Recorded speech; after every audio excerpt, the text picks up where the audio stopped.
So nice to see so many familiar faces in the audience. Thank you for those who came up and say hello. For those of you who I have not yet met, my name is Kuann, or you can call me YK for short. Do come up and say hello, right, since we are all here in the same room. And for those of you on the live stream, I wish you were here, but please drop me a note. In case we only have a few more hours to go until the end of the conference, feel free to reach out on LinkedIn. I'm active there. If not, just drop me a message, right? Love to continue the conversation even after the conference. This is not where the action stops, okay? Now, the theme of the conference, well, it's printed right behind me, right? So I'm not going to ask you about it. But even as you consider how payments, how security is evolving, and we are looking to the future, we know that both of these items have, they've changed so drastically over the last few years, right? So please join me and the global engagement team as we bring you on a world tour, okay, to have a quick snapshot of payments and some of our observations. And since we are here in Hanoi, we will start with my favorite region, Asia Pacific. As many of you know, and I know that there are many world travelers here, the Asia Pacific region is very diverse. It is different from the language that we speak, and even the food that we enjoy is different, right? And don't get me started, even here in Vietnam, between Hanoi and Ho Chi Minh City, I'm not going to ask you which is your favorite, but even between these two cities, I was told that there is some slight difference, even in the taste, where food in Ho Chi Minh City is a little sweeter, because that's what they prefer, okay? And of course, the way that we pay is different as well.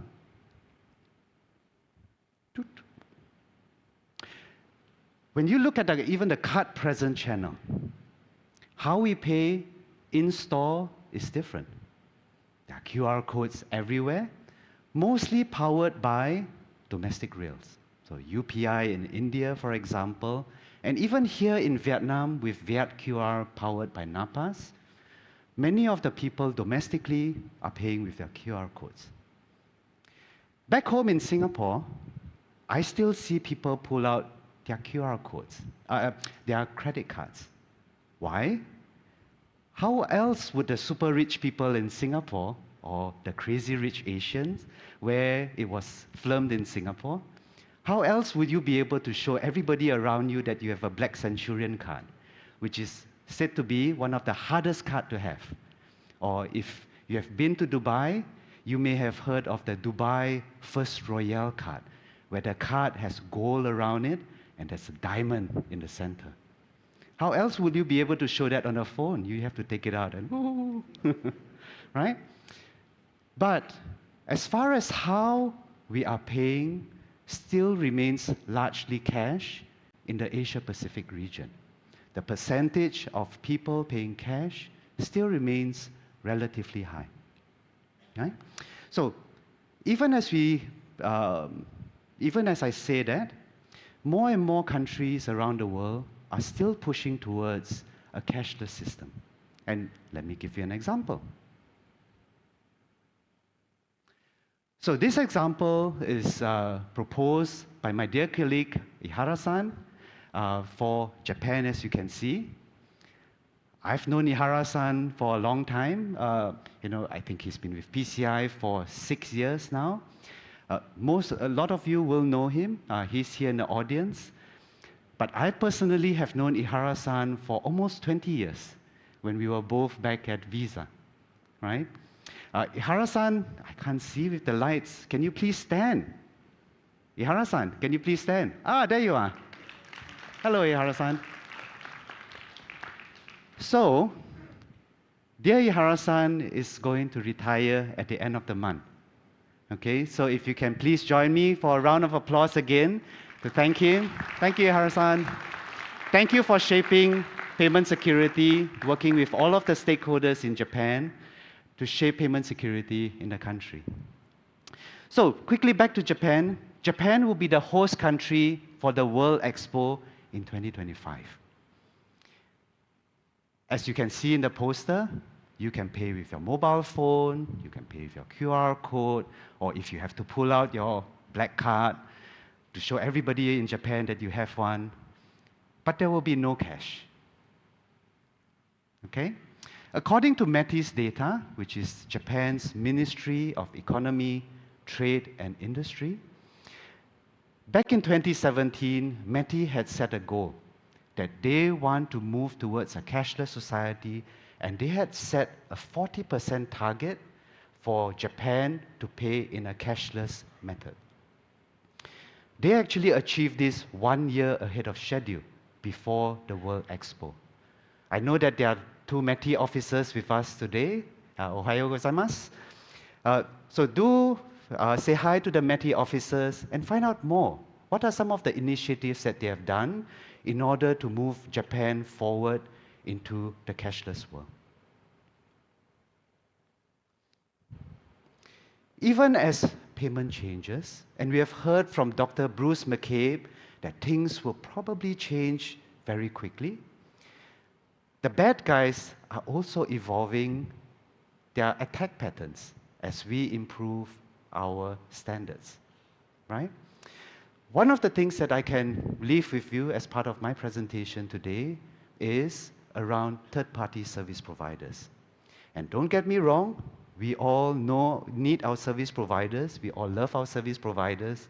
I'm a service provider for many of you when you have questions about PCI standards.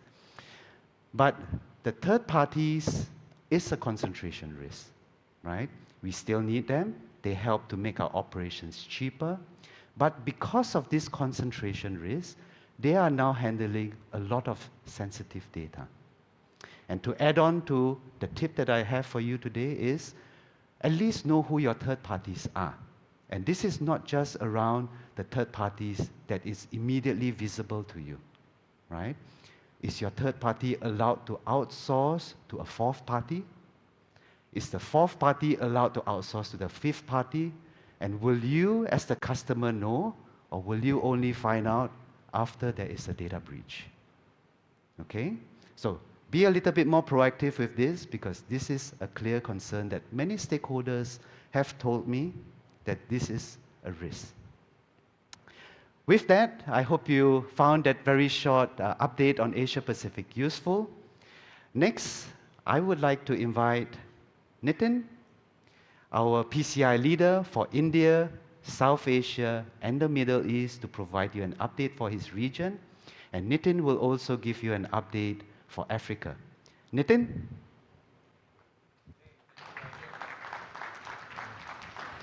Thank you. Thank you very much.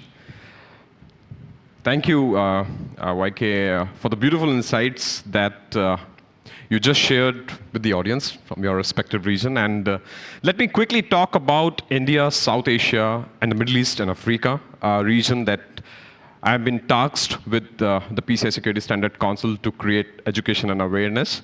Talking about the India, South Asia, the cash to digital payments, the India, South Asia, and Middle East and Africa, these all, the stories have been exciting, right? And the Asian payment business is at the forefront of the global innovation that you all would have been already witnessing, right? And as a digital wallets, YK highlighted about UPI in India, the CBDCs, cross-border solutions, they are all there. We have to ensure that, how we can secure this payment ecosystem. The Reserve Bank of India, just to give you a perspective from India, the Reserve Bank of India has been in the forefront of issuing guidance, best practices, and the recommendations for the payment industry to enhance security and efficiency of the digital payment ecosystem. I think moving on to the Middle East and Africa, I'll talk first of all for the Middle East. The payments has been shifting there as well. We will see the less cash economy is very much visible in the UAE region, the Qatar, the Kuwait, and the other markets that we this year visited, including Egypt.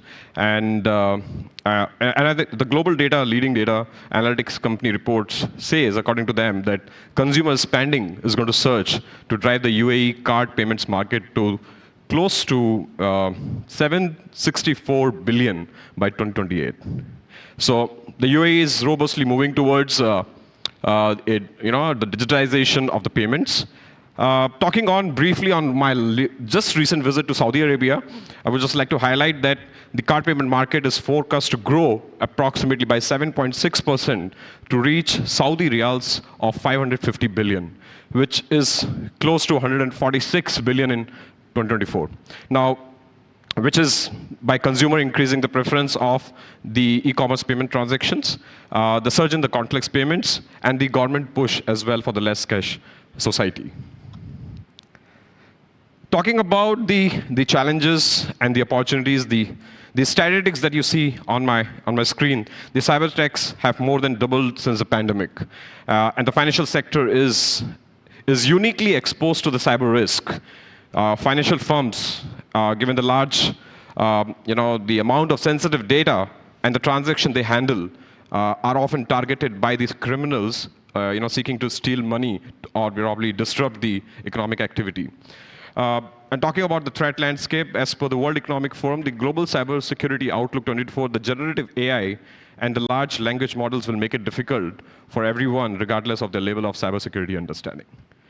Also, according to the Checkpoint 2024 cybersecurity report, 2023 experienced a 90% increase in publicly extorted victims of ransomware attacks. Now, security is one thing, but the reliance beyond the traditional defensive parameters, and talking about the talent dearth, with the global shortage of 4 million cybersecurity professionals, here we are. The PCI SSC is committed towards fulfilling this talent dearth by providing necessary trainings and qualification to individuals for protecting the payment data. So, talking about the trainings, we offer the PCI ISA trainings, internal security assessor trainings. We have many of the ISs sitting here. We have QSA qualification trainings, and we also have the PCIP, which is Payment Card Industry Professional Certification, which is really prominent. And collaboration is close to the heart of the council, and PCI SSC here continues to work with the community to counter these threats. Also, we seek industry involvement within PCI SSC, and looking forward for you to join us as with in a capacity of an associate participating organization. I think Gina also highlighted, and the Gina, Dean, and Diana all highlighted about the benefits of working closely with the council, and we would look forward to your collaboration going forward. Let me move quickly with the Africa region. Let's take a closer look on that. So Africa is made of 54 independent countries with 1.5 billion people, some of the most diverse landscape, and the people of any of the world region. So I traveled recently to Morocco and Egypt, and these are the two countries that I visited as part of my recent role, and I think it has been amazing markets in terms of the opportunities and the engagement. Talking about the changing face of the payments, like many other regions, cash was the king, and the countries across Africa are migrating away from cash. Africa appetite for the digital payment continuing to grow. The future of payments in Africa looks like really amazing. Digital wallets, talking about mobile money, countless payments, growth of e-commerce, whatnot. So by 2024, Africa is expected to have 500 million e-commerce users. 40% e-commerce transactions are going to be mobile-based transactions. And according to the IMARC group, African e-commerce was worth $277 billion in 2023. Talking about, again, the challenges, likewise, what I spoke about the India, South Asia, and Middle East region. There are 8 African countries. Among the top 20 countries targeted by cyber criminals are Ethiopia, Zimbabwe, Maldives, Kenya, Uganda, Angola, and Morocco, and Nigeria. Talking about regulations, increasing number of the central banks requiring adoption and validation against the PCI standards. In South Africa, the Payment Association of South Africa has been a huge force driving forward the payments, security, and the PCI DSS. PCI are already actively engaged in the region, the PCI SSC. What I mean is we are already getting engaged. We are getting associated with the stakeholders. And these are some of the recent visits, snapshots that we had. We had Africa Cyber Safe in Morocco, and we have Visa, combating fraud forum in Egypt that happened just a few months back. With that, YK, thank you very much for having me. Over to you. Good job, Nitin. Thank you so much. So that was a very quick look at a huge region. Okay, sorry. Next, let's zoom over to North America, and who else to give an update than the Global Head of Engagement, as well as our MC for yesterday, and my boss, Diana Greenhaw.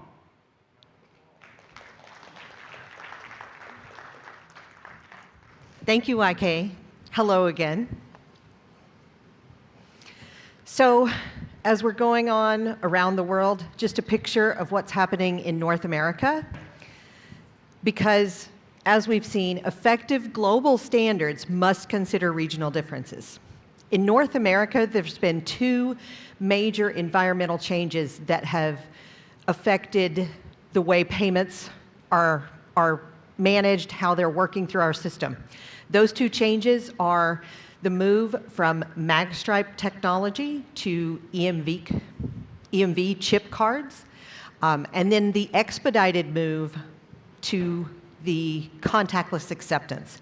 Both of those changes, while they would have happened naturally, they were expedited throughout COVID in the ways that consumer behaviors were changed.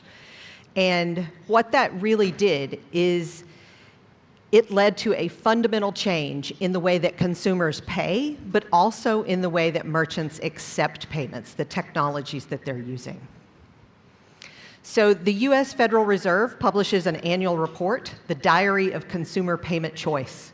This year, it told us something that we already know, that the use of cash and checks continue to decrease, and that the use of cards and card products are increasing. Up to 60% of transactions in the United States are card-based. Now, for those of us in the cards business, payments business, that is great news. But it also means for those of us that work in payment security and risk management that we must evolve our methods to ensure that we continue to protect both those legacy environments and the new technology environments. I want to highlight, because this is all about information sharing, this event, all of us coming together, I want to highlight two annual reports. One of them is published from one of our Board of Advisor members, and another one from our Global Executive Assessor Roundtable members. The first one is the Verizon Data Breach Report. The second is the IBM Cost of a Data Breach Report. Each of these are available for download from these organizations' websites for free. They include a great deal of analysis on data breaches and the related financial impact. If you've not had an opportunity to download these, I encourage you to go to these websites and check them out. Now, because those do contain such significant information, I want to point out a couple of findings in there. So something that we see in the common breaches, this is not new information. If you've been looking at breach trends for the last 5 years, even longer, you'll see that these haven't changed significantly. The top three continue to be stolen credentials, phishing, and exploitation of system vulnerabilities. Now, that third category is the fastest growing and also includes ransomware attacks. The good news, PCI DSS 4.0.1 includes requirements that help to address these challenges. But we can't step back. We can't get too comfortable, because we have to remember that the impact of a breach is still very significant. In the IBM report, it shows that the average cost of a data breach in the United States is over $9 million. Now, I do want to highlight that's not specific to a breach of payment data, but rather just breaches of an organization's environment. But it continues to be very impactful. So what does that mean for us? We have to keep security top of mind. That's not hard for those of us in this room. This is what we do every day. but we have to do this at every level of our organization. We have to make sure that security stays top of mind in your office, but also in the boardroom. So with that, I want to transition back to YK to continue the world tour. Thank you, Diana. All right, let's zoom over to the Atlantic Ocean. Oops, can we go back a slide? So let's zoom over to the Atlantic Ocean, where the regional VP for EMEA, Jeremy King, will be providing an update for Europe. To understand payments in Europe, you must first understand Europe itself. Made up of 44 different independent countries, but critically, as you can see, Europe is essentially split into two. Those 27 countries that form part of the European Union and those countries that are outside, including, from a key payments perspective, the UK, Norway and Turkey. What this means is that EU regulations, along with country-specific regulation, means Europe has a very heavily regulated payment space. Across the whole of European payments, they continue to migrate away from cash, and contactless cards dominate transactions, with over half of all payments now being made with debit cards, and 75% of those being contactless. Europe is also seeing a range of alternative payment methods being used: buy now, pay later, direct debit, faster payments, and credit transfer being the most popular, as well as central bank digital currencies, although those are still in development. Yet card-based payments still dwarf the methods, but show how the payment space has changed in Europe. Since COVID, there has been a massive switch to the use of mobile wallets, in part driven by strong customer authentication regulation. Opening your phone and using your biometric is considered strong customer authentication, thus allowing for a much easier frictionless payment experience. Of interest is the increasing choice of payment methods now available on your wallet. Which will you use? And this is the current battle: credit card, debit card, local debit scheme, faster payment, reward card or other. And in this battle, the preferred payment method of the consumer can be very different to that of the merchant. We're also heading towards a new payment area where essentially they just happen. Uber is a classic example of this. So one thing is for certain: payments are changing fast, and Europe is at the forefront of many of those changes. So what about the threats? Well, these are changing too, in no small part thanks to the outstanding work of our global community, helped by many other partners, especially EMVCo, FIDO and the brands. The rise of wallets have moved payments away from reliance on the PAN and toward the use of tokenization, which, as we know, is useless to the criminals. Strong customer authentication and other regulatory measures are also helping drive down European fraud to the lowest level seen in nearly a decade. So does this mean we're winning the battle against criminals? Sadly not. Again, driven by COVID, we've seen an explosion of phishing attacks, which, with the advent of artificial intelligence, have become significantly better, along with a huge rise in ransomware attacks. Criminals are monetizing personal and business data using the same malware and phishing techniques to gain access to organizations. PCI SSC continues to work closely with our community to counter these threats, hence the release of PCI DSS version 4.0.1 and our focus on driving payment security forward. Thank you, Jeremy. So for our last stop, we are going to now head over to the LAC region. And to provide this update is the PCI engagement leader for the region. Thanks for the introduction. I'm Guy, the regional director from Latin America and the Caribbean region, also known as LAC. So the region currently includes 30 countries, with the major economies being Brazil and Mexico, which together account for 57% of the region GDP. Of course, I must also acknowledge all other leading economies in the region. The LAC region is characterized by diverse cultures, economies, and payment acceptance methods. Important, there is no central authority or regulation governing the entire region. So let's discuss payment acceptance methodologies using the two largest economies as examples. Brazil has one of the most advanced financial systems in the world. It was an early adopter of chip cards in 2002 and contactless payment in 2008. And it has a high acceptance of secure technologies like 3DS and tokenization. Today, around 60% of card-present transactions use contactless methods such as cards, phone, or other gadgets. Brazil also has its own instant transfer payment system integrated with most POI devices functioning like a debit transaction using also QR codes. Mexico has a lower proportion of card usage compared to Brazil with more debit transactions, while all new card payment methods are widely accepted, contactless payments are still gaining traction there. Additionally, we must say that some countries in the region are adopting other technologies such as cryptocurrencies for daily payments, either as a state support solution or as a hedge against currency fluctuations.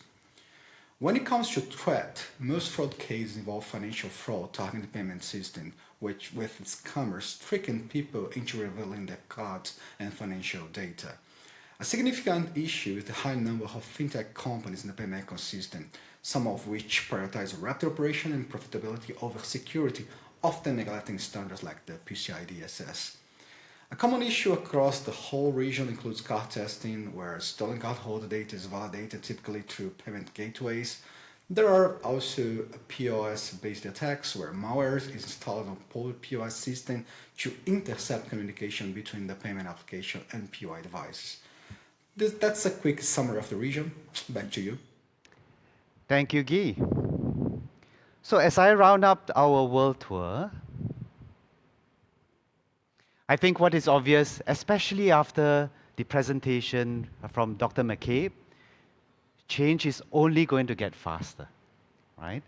And as we look at shaping the future of payment security, you can be part of that journey, right? Because it is going to be a really exciting journey, and you can be part of this. So do approach one of either myself or any one of the global engagement team to find out more on how you can be part of this journey together with the PCI community. And just one quick comment on something that I have also heard about, right? So what if I don't have any feedback, right? You are more than welcome to come get involved, because knowing how the standards will change will help you in whatever that you're doing, okay? So if you are a merchant, if you are a bank, knowing how the standards are changing, having that insight will help your budget process. It will help you to better secure your environment ahead of the standards, because you want to prevent the bad guys from hitting you first, right? Go after the other guy who's not secure, right? And if you are a solution provider, if you provide products, having early insights to how the standards will change would help you in your product development strategy. It will help you in your marketing message. And just think of how you'll be able to share this with your customers, that you have the power to influence and shape the future of payment security. I hope you found it useful. Thank you for your attention.